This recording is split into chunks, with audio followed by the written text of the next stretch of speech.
Sure. Doug, I guess I would disagree with the characterization of it as an infamous meeting. It strikes me as we hear funny rhetoric at this time of the year. Maybe that's to be expected. But I was invited to participate in a ribbon cutting at the Bright Horizons Child Care Center, and did so. Didn't advertise the fact that I was doing it. I didn't seek the board's authorization to do it. I was invited to do it. So I tugged on a sports jacket and a tie on a Saturday morning, and I went and did it to a private group. Also, I think Brian O'Hurley at the time and I went and met with some residents in an area of town that was at that time ill-served by cell phone service. They had one agenda item that we were asked to address. We discussed it, and to my knowledge, there was no one else who was invited to it. It was a single-purpose meeting by some residents for a selected few people who were invited, and I thought it was entirely appropriate. There was a good exchange. No policies were made, no decisions were made, no deliberations occurred. Entirely above board, and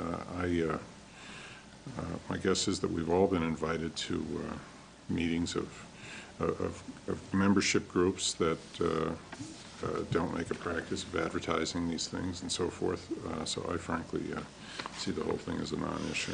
Doug, I have to agree with Bill and Steve, and I assume Michael. I'm very surprised that you take such a strong allegiance with Alan on this, because I don't agree with what I think. Frankly, it's politics, and I think that SOS has been successful in advocating for certain things for the town and having some strength in the town elections by their organization and trying to convey what was going on with overrides and things like that in the past.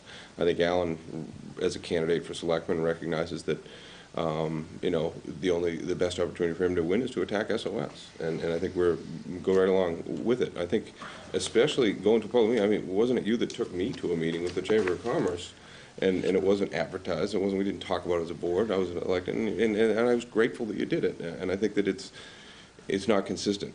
And frankly, I think this is unfortunately what happens in an election season. And I think that if any other group wants to invite people out and bring some elected officials in to talk about things, they should do so. And that to the extent possible, that elected officials and department heads should avail themselves to that. But I think it's unfortunate we're coming to election here where instead of talking about good ideas and how to move the town forward, we're trying to divide and be cynical of one another, and it's unfortunate. It really leaves a bad taste in my mouth, and that's all I have to say. Thank you. A few things to say. I have a lot of things to say, but I'll limit them to a few things.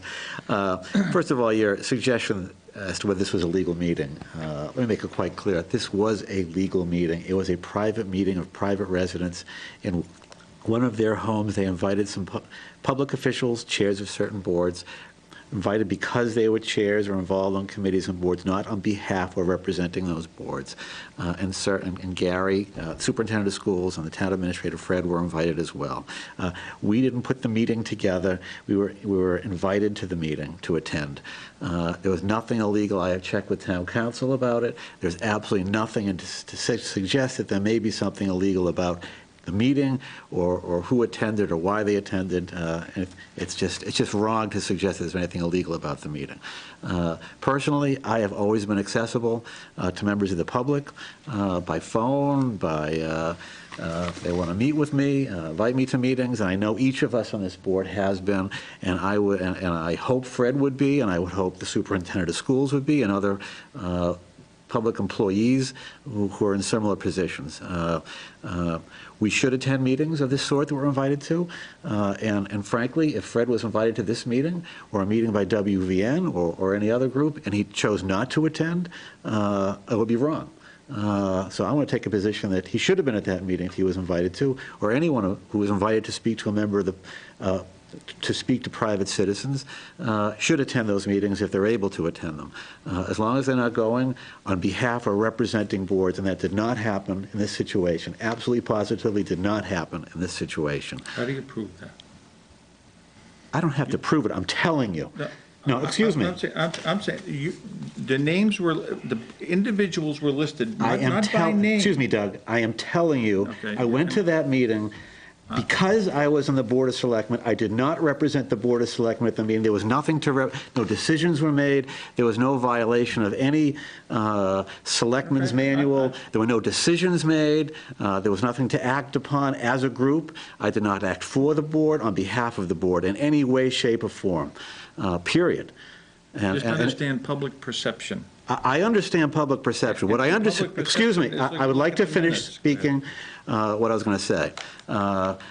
The public perception out there in general is this is just straight out naked political grandstanding by a member of the public who is running for selectman. Alan is running for selectman. He put a video together about this meeting, and as stated previously, that there's a link from that video from his website to the video and vice versa, and it's clear what's going on here, and better for candidates and for all of us to discuss the issues, stick to the issues, and stick to civility here, and respectful debate. Let's debate the issues, let's have our opinions, and let's move forward. But this kind of discussion Let's have is... the meeting now. Excuse me? Let's have the meeting. Let's get those 7 people and debate I've the already issues. expressed how I feel about that meeting. What are you suggesting, Doug? Don't you see the distinction between a group saying, we're offering the public officials to come out and have a meeting?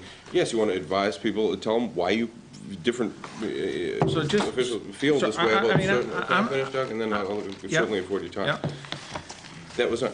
Now, if some other group or entity wants to have some public officials out to discuss the upcoming, town meeting and the proposals before the public, I think that's fine.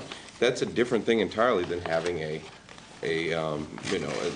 town-sponsored civics thing, because some perception by a political candidate is to drum this up and really, made it go over the top. There is no way this meeting could take place at this point in time without it being tainted by pure politics. And I don't think that we or any other board member should participate on that right on the eve of an election. Let the candidate, this is about the candidates, let the candidates debate on candidates night, get the issues out there.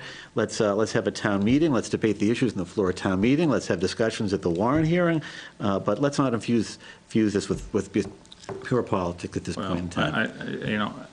This isn't just me talking. I'm speaking for a lot of other people out there, and they're not candidates.